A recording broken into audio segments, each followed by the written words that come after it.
Okay, we'll go ahead and get started with our race-winning press conference. We're joined by Tyler Reddick, driver of the number 8 3 Cheese Chevrolet for Richard Childress Racing. Tyler, you got your second victory of the 2022 season, second win on a road course too. How does it feel? And in Indy, how does it feel? It feels pretty dang special, I'm not going to lie. Well, the last guy that was up here was about as short as me. That's good. Yeah, it's pretty special. Oh, it's my boss? Oh, well. He's a little bit taller than me, but who knows? Yeah, it was very special. I'm not going to lie. I've watched a lot of racing at this venue as a kid growing up. A lot of really incredible drivers have won at this racetrack, and it's really, really cool to be a part of the group of drivers that have won here. And yeah, I mean, I'm really happy about it, and hopefully I'll be racing here again next year. And well, I mean, I should be, I guess. I should be racing here next year, but hopefully winning again next year. And I'm excited to race here and some other things too. I'd love to do that. Okay, we'll go ahead and open up to questions. We'll start here in the front with Bruce, and then we'll work our way around the room. Bruce Martin with Speed Sport. First question, you got a great restart at the end. Was that just a matter of your timing, or was it AJ was starting to fade a little bit physically, needed some help afterwards from the heat? His cool suit quit working. But if you could just describe the restart and the key that was to your victory. Oh, every restart, once we had some cautions that were very important. It was, I'm not going to lie, I saw drivers like Austin Cindric and a few others at the end of practice do some monk restarts. And, as the race progressed, I thought I had found the limit on the restart braking zone. It's much different than what the normal braking zone is on a green flag lap. So thankfully, I never overexerted and went past that mark. But, we had pretty good brakes on our car all day long. Could be pretty aggressive on that front, and was able to, defend because of the good brakes that we had on our car, and then also kind of be aggressive with the car that we were racing in the front row beside me. Were you getting a little bit of a push from behind by Blaney? Yeah, I got a good push on that last restart by Blaney. I don't blame him. He was really trying to do a good job of timing the restart to get a good run on me and then maybe be able to defend what was happening behind him as well. So because of that, the second to last restart, Chase and AJ got a really good launch because they were committed to pushing. And it got Chase kind of in front of me going into turn one. So I had to really, really nail it on that braking zone. And then unfortunately, he got it turned around, and the rest was history from there. But thankfully on that last restart, he gave me a good push. I was able to kind of fade to the inside. He was getting put in an interesting position by Daniel Suarez, and I saw that in my rear view, and I kind of faded to the bottom with them. So we kind of stay together and push. It worked out really well. And then what was your reaction when all of a sudden Chastain goes blowing through turn one, and the next thing you know, he's right next to you? It didn't seem like real life. I was like, what? I was waiting to see what was going to happen with that situation because, I think I had Jim Pullman say, hey, he's probably going to get penalized. Well, damn it, Jim, Star Trek reference right there. I mean, he's going to get penalized isn't good enough. I need to know if, I didn't know for sure if he was or wasn't. So, yeah, I was trying to race him as hard as I could, but I saw Austin Cindric was right there. And if you get battling side by side in certain sections of this racetrack, you can really hurt lap time on both drivers and allow third place to catch up. So it was kind of a complex situation for a couple seconds there, but thankfully I was able to get momentum on Ross in a pretty convenient spot and make the pass for the lead and then check out from there. Can we go back here in the corner? Tom McCabe, AP Broadcast. Surviving 2 restarts as you did is pretty darn impressive. Just your thoughts on being able to accomplish that. When I was at Road America, it was a pretty straightforward, kind of old school race. We never used to have stages, but I mean, if it wasn't for the stages, we wouldn't have had a lot of cautions at Road America, and they were the only 2 cautions we had, so the race kind of played out naturally. And because of that, it kind of became a race just between me and Chase. And, as the race was unfolding there, Chase got back to second place, and I was kind of curious the pace he was going to run. right before that caution came out, he was running about a tenth or two faster. So I was like, it's like Road America again. I'm going to have to push really, really hard and hope I don't make a mistake. And we didn't. We ran a really fast lap. I think we're about 5/10 faster than he was. And I was like, okay, well, we're in good shape. And then the caution came out, and I was like, well, I wasn't prepared for that. Yeah, I mean, I guess I was prepared for it, but, I didn't anticipate it. And I had to be perfect on my restart. I kind of had to make sure that I was a little bit aggressive at blocking drivers to the far right going into turn one, because it seemed like that would work out in the first couple of rows for those drivers making that move. But thankfully I did, and was pretty good in the braking zone to hold them off too. Come up front, and then we'll go to Jerry and Lee and Dustin. Hi, Tyler. Rob Peters with the Indianapolis Star. This was the first race where the next-gen car raced at this racetrack. Comparatively to the other road course races, they all have, decent elevation changes. This place is completely flat. Yeah. I don't know if you knew, but there was a lot of cars just spinning off, going all over the place. There were only full course cautions in the last stage, but throughout the first two, there was a lot of cars going all over the place. Having driven last year's car and then this year's car at this racetrack, what are some of the big differences? Like, is this car more difficult to drive, or is it harder on parts, or what do you think about this car? Well, certainly with this car, the edge is much sharper. It's like a cliff. With the old car, it was a bit more rounded. You could get up to that edge and slide past it and bring it back. I think with this car, if you can harness if you can focus enough, you can get to that edge and not crash past it. But it certainly is happening much quicker than it was with the old car, for a number of reasons. Whether it's the physical body on the car, how it's shaped, there's less quarter panel, how the diffuser works, and then the sidewall of the tires being different too really plays a role in that. So I just think with a flat track like this and how this car gets, I wasn't in dirty air for many laps today, but certainly it was a pretty big difference whether you're in clean air or dirty air. So I'm kind of glad that we were a little bit on the loose side out in front by ourselves, because it allowed us to work dirty air pretty well. So these cars are really edgy, and it's very easy once you get past that limit that you just end up blowing past it and spinning out. How did your car perform in dirty air? I mean, I was pretty loose by myself, and I was pretty tight in dirty air, so it was a bit surprising. Come up front to Jerry. Jerry Jordan, KickingTheTires.net. So this is the first race since the announcement that you're going to Toyota, and in 2024. Did you feel more compelled? We know you're not going that you won. Oh, well, that won. That you yeah. won. Or yeah. no, I guess it'd be the third, but yeah. Yeah, it's what that you won. Sorry, I left out a word.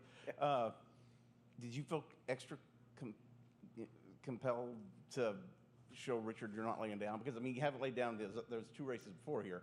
But does that give you some, hey, I'm here for you guys to bring home checker flags? I mean, nothing had really changed from the announcement other than, knowing where I'm going to be in the next, year and a half. My commitment level, if anything, probably is a little bit higher. But, I mean, we're not talking like it's a significant amount higher. I just know that we've had time to continue to work on our cars and make them better and grow as a team and go the right direction. And now it's like, all right, we have a hard stop. This is the end of the road that we have together. And for me, that puts, I think, a good amount of pressure on me to just keep finding more, because we're always trying to bring the best that we can to the racetrack. But when we know that the end is, it's not really close, but we know when it's going to be. We got to take advantage of every single moment possible. And I feel like, at least for me, it's a good thing. It really makes me push hard, and I think it's making the team push hard. We're all really working really hard together to give it every last ounce that we have out there and win as many races as we can. He said, when I asked a similar question to him, he said that he went and talked to the crew, the team, and said he's committed. And then he followed up later with someone else's question saying that you're there next year, and obviously y'all are chasing championships. Yeah, no, that's what we're going to try and do. I mean, it's really nice we won 2 races this year. We got some good playoff points in our back pocket, but we would like to win other tracks other than road courses. But we'll win where we can for now. we've certainly had potential to win it in a number of places, a number of different places. So we'll just keep working really hard, and hopefully in the coming weeks we can win some more races, get some more playoff points, and put our team, point speaking and mentally, confidence-wise, in a really good place going into the playoffs. Okay, let's go over here to Lee, and then Dustin, then we'll come in the middle. Two questions. First of all, what did it feel like to see Bo run across the yard of bricks to see his daddy? I'm really glad he was awake. I knew he was going to be awake this time around because we had hung out with some 3G folks still. I mean, a little late, not like crazy late. Like we called it quits at like 10:30. We had some fun, hanging out, eating tacos. This is their home track, if you will. Their headquarters are pretty close to here, so a lot of people that work here are really close to this area. So it was fun hanging out with them last night and getting to spend time with everybody. So I knew we kind of had a late night, so I knew he was going to wake up a little bit late. So I knew that he wasn't going to get tired around this time. So I knew he was going to be awake this time around. So thankfully, he was awake and he was running across the track and into my arms. I was really pumped about that. And then how much confidence do you think the Road America win gave you? Because to get 2 wins in a month, I mean, let alone get your first win, but then to have the second one come within a month, I mean, that's pretty sporty. I mean, it's almost like the floodgates have kind of opened and things are clicking. They definitely are clicking. I mean, if I'm honest though, when you look back at the Charlotte Roval last year, we had a great opportunity there. We missed out on it. Coda, we were like, all right, here we go. And then it just poured all day on Sunday, and we were like, we didn't know what to do about that, right? That really threw us for a curveball. So these road courses have been our strong suit for a while now, and we've just continued to harness and make our cars better. I mean, gosh, we've really been good at a lot of places. Even Loudon, that's probably the worst run we've had in a while. And I mean, Loudon, we're a great car, but we were just making little mistakes on pit road, and on pit road, I mean, I was like sliding through my box, trying too hard, and we kept losing like 5, 6, 7 spots because of my mistakes. And I mean, really, we're really doing a good job right now. We're clicking. I think we can, even on tough days, finished 8th or 9th in the top 10. So I mean, that tells me that we're doing a lot of the right things and we're in a good place. Let's come up here to Dustin, then we'll go to the middle and over to Jordan. Dustin Long, NBC Sports. A couple questions, and I'm curious, Tyler. I know you guys have talked about, getting through the announcement for the last few weeks, and I'm curious. Do you feel like you have to prove anything to anybody beyond just proving, being a good race car driver or so forth? Has the last 3 weeks changed anything from that perception or feelings on your behalf? Because certainly it's kind of been a seismic thing that's happened within the team and the organization. I don't think it's necessarily a matter of proving things. It's a matter of this is the time we have left, and like I kind of said earlier, we've been working hard to build to being a race-winning team, whether it's at short tracks, 1.5 miles, road course, whatever it be. It seems like road courses have come our way faster than the other places. So for me, I just look at the time that we have left, and I know that I always give it my all, but certainly knowing that this is when, this is when the end of the road's going to be. I need to do everything I can to win as many races as possible for this group because, I wouldn't be the road course racer I am today if it wasn't for RCR, if it wasn't for the people on my team, if it wasn't for Chevrolet. So I owe it to them, I owe it to my team, I owe it to the people that really have helped me to get that done and go out there and deliver for them. So certainly, if anything, it's helped. I just like when Alexa told me, hey, if you win the championship, you can name our son. Like, there's not always times when I think I need an extra motivator because I don't know if it's possible or if it's out there. But when I get them, I take it and run with it. So for this situation, knowing when my last day will be with RCR, if anything, it's probably motivated me more than I thought was possible before all this went in motion. And also, I'm curious, this is the second year in a row that at the end of the race, a car has cut a corner. This situation was different than last year's, but again, could have had a potential for a situation where the presumptive winner gets knocked out and somebody else wins the race.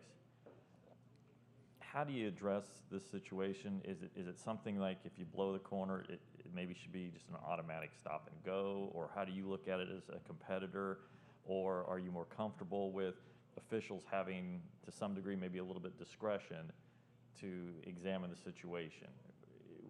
Does it need to be a hard and fast, or are you more comfortable with, maybe a little bit more discretion on officials examining something like that? Because it's like you could have been wiped out, and we could be talking to somebody else after you got wiped out by somebody who was penalized. Well, I'd certainly like to have this conversation first with NASCAR, then with the media, but I think looking at how today went and how some of our racetracks that we've had, the potential trade-offs for cutoffs or blowing through a chicane or whatever it is, like Charlotte Roval, and what the penalty is or what you have to do is, hopefully we can learn from this situation and try to make the cut through a little bit slower so the driver doesn't have as much of a time gained, I mean, yeah, I don't know. I haven't looked at Ross' SMT, but it looked like he pretty much decided that was the route he was going to go. But the ruling by NASCAR is that they don't gain a huge advantage or whatever the term might be. It's acceptable. But in their eyes, he gained too much of an advantage, and it cost him a really solid finish inside the top 10. It's kind of open for discussion, open for interpretation, right? So hopefully going forward, especially when we come back to here with this track and how that chicane is, or the cut through is kind of designed, we can make it to where it's a little bit slower, to where no matter if you hit it absolutely perfect, it's costing you at least 2, 3, 4 seconds to where this situation doesn't happen again. Because I don't blame Ross for making that move, because as a competitor, looking at how the rules were set forth, if I'm in his situation, I want to do everything I can to win the race. So I don't blame him for trying to take advantage of it. It's a shame that it went the way that it did. One team had mentioned to me that they felt like you really wouldn't lose a whole lot if you kind of went through there. They kind of examined it as part of the pre-race studying that you've done. Is that what you guys and notice is like, look, if we have to go through this, we're in not as bad a shape, and we can come out. Yeah, certainly the amount of cars that were getting wrecked in 1 and 2, the risk is way higher to go through 1 and 2 normally than taking, the cut through. So I don't blame him for doing it, but again, it's the rules that were set forth for the race, and somebody was able to somewhat take advantage of it. So hopefully we can all learn from it and make it better. Certainly NASCAR doesn't want it to be the way that it was, where they had to make a decision and penalize him for what he did. Okay, let's go right here in the middle, then we'll go Jordan, and then over here in the back.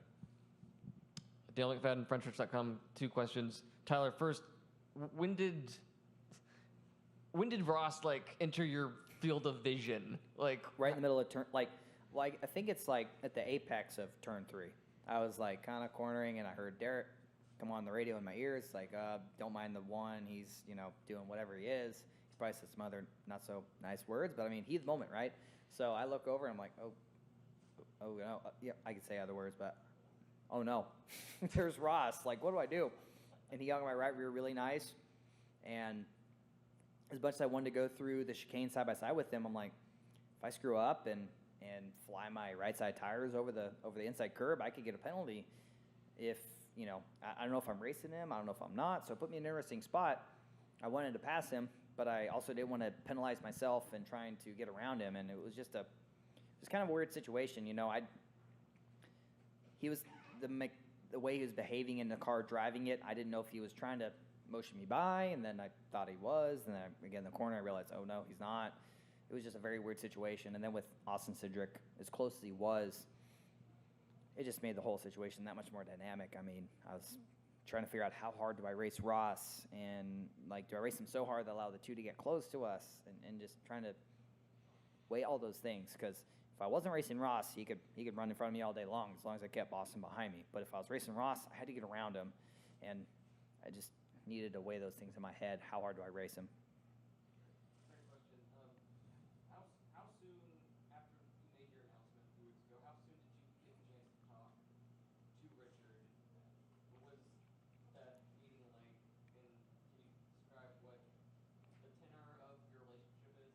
Well, we got to talk before the announcement was made, but we haven't really spoke much until today, since the announcement was made. So thankfully, the wind smoothed some things over.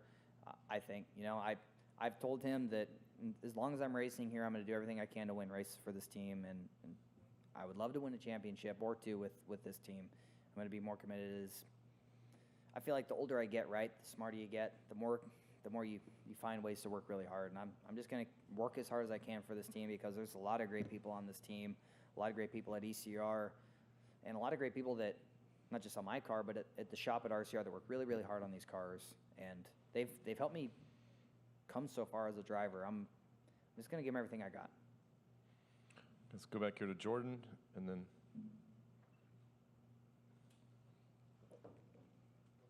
Chase, are you enjoying that food back there?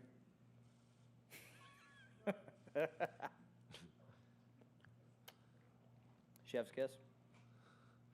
Which one did you get?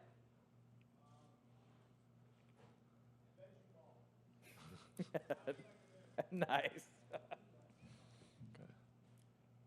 Sorry, who's next? go ahead, Jordan. Hey, I can't hear you that well. Turn it on or scream.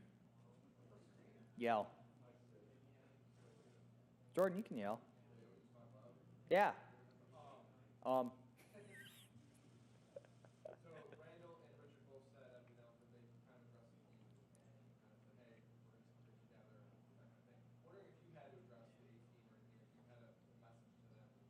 Yeah, no, I got to talk to the team before the announcement was made, and certainly was tough. I don't think everyone was expecting it, or many were expecting it, but again, it was the situation we were dealt.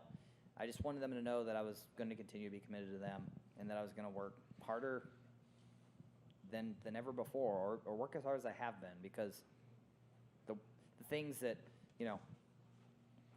Brian Bottlemy, who's on my pit crew, he does a lot of the brake stuff on my car. There's a lot of people that do a lot of different things, not just pitting the car, and just all the different people that sometimes come on the road or sometimes don't, that stay at home. Like, they've done a lot to help me get better as a driver, and I just wanted to let them know that I'm going to do everything I can to win as many races with you guys.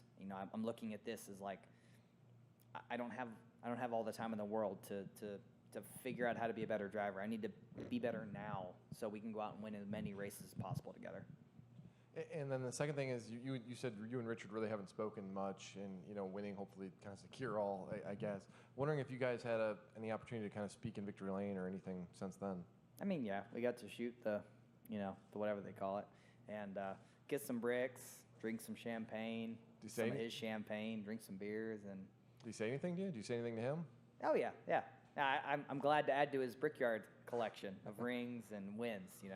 He's already had a couple of them before me, and I'm glad to help add to that. I want to add to everything I can possible with him before my time is up. Did it feel normal? Like it just there's yeah. no okay. Yeah, winning helps. Let's go right here in the back. Tyler, you mentioned at the start of the press conference that you've grown up watching a lot of great drivers win here at this track. I'm curious to know if winning on the road course today felt any different than you might expect it might have been growing up, assuming that if you were going to win here during a Cup career until a couple years ago, that would have been on the oval. I mean, I had a great opportunity I had a great opportunity in front of me to potentially win here in Xfinity car. It just didn't work out. I ran second to my teammate Justin Allgaier, and then the following year, me and Randall brought up, a bullet of a race car. I remember it perfectly. It was Anderson's Maple Syrup, number 2. It was fast. It was a rocket ship. But me and Christopher Bell, like we did most weekends, we were racing really, really hard. But unfortunately, this one, we collected each other and we just, destroyed our race cars. It was actually my Homestead car. It totaled it, and that was a tough one to swallow because we had a good car to win there and totaled my Homestead car. And side story, we went to Texas later on, and me and Chase Briscoe kind of were battling on a restart, and I wrecked. I totaled my Homestead car, my second Homestead car, the second time, and we had to rush the Homestead car through the doors for the championship weekend. A brand new third car. I had 3 brand new cars all year in that championship season. with RCR. And the first one I totaled here, the second one I totaled at Texas, and the third one, thank God, survived and won the championship. Okay, come back here into the middle. You had a lot of restarts today where you were at the front, and then I see it. I was like, where are you? yeah. And then you had a lot where you were kind of in the middle of the pack, and we saw those got really crazy. Can you describe what your thoughts are and what just the general goal and what you're trying to do to navigate around that big pack? I'm not gonna lie. I wish I had a switch to turn my camera off on the back of that dang car, because I can't tell you how many times, like when AJ flew up into the sand in turn 3 and 4, or when Chase spun out, or I think it was Blaney that spun out on the final restart. I was just like caught looking in the camera like I was a kid watching the best of the best race in front of me. Like, I got to drive my dang car. I got to stop looking at this camera. So I wish I could turn the thing off sometimes. It captures way too much. So I would hit a really good corner, but I would get so caught up at what was happening behind me, I'd lose track of what I was looking at. So I don't know. The camera's great, but sometimes I wish I could turn that thing off, because I get too caught up in what's going on behind me sometimes. When you were leading and on those restarts, did you find yourself looking at that camera a lot too? Just to yeah, like after I've apexed the corner and I'm kind of accelerating and I don't have to, I don't know.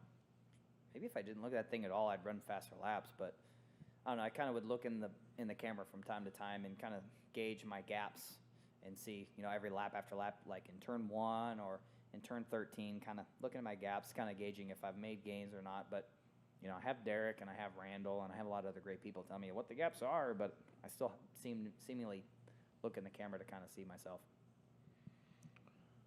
Okay, let's come up to Tucker and then Dustin. The orange. Out of gas. Tucker White, Live Sport on Sports. First, an easy question here. How does that champagne compare to your Boss's Vineyard products?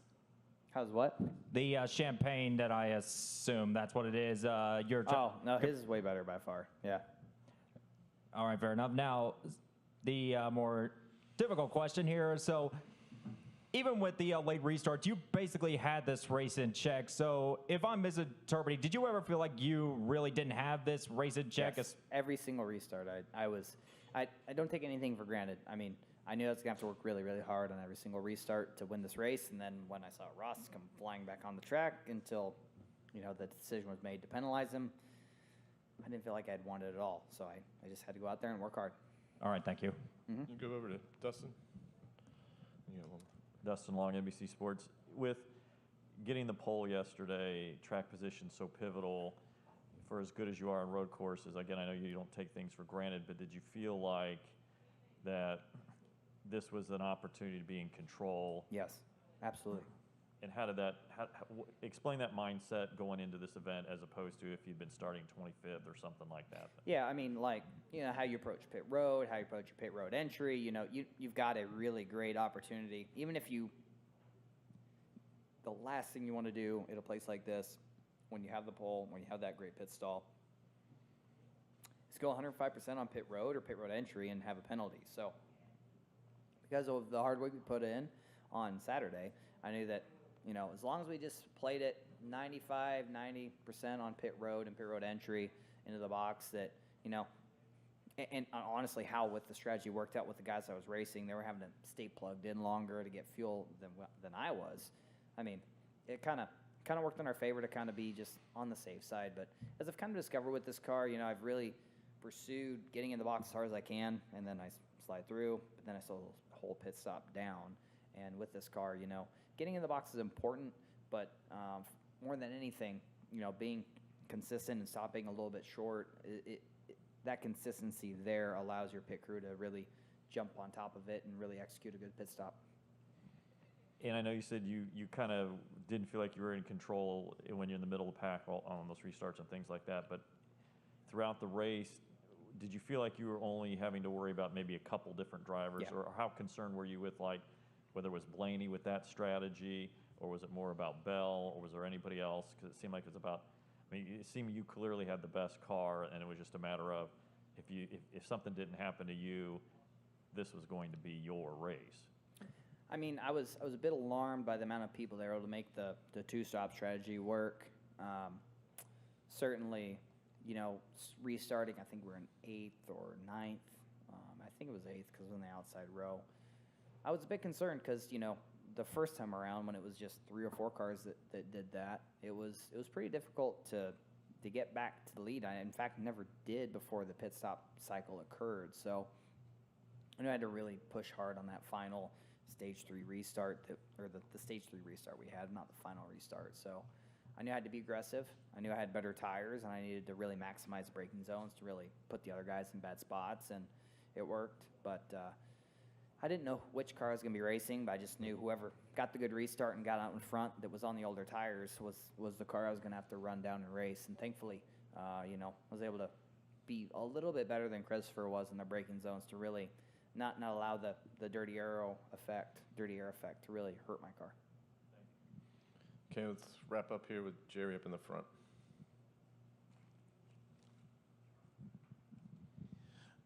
So, Jerry Jordan, kicking the tires.net. I saw one side of your car, but I didn't see the other. Did you get hit at all? Because there wasn't a lot of any marks or damage that we could see.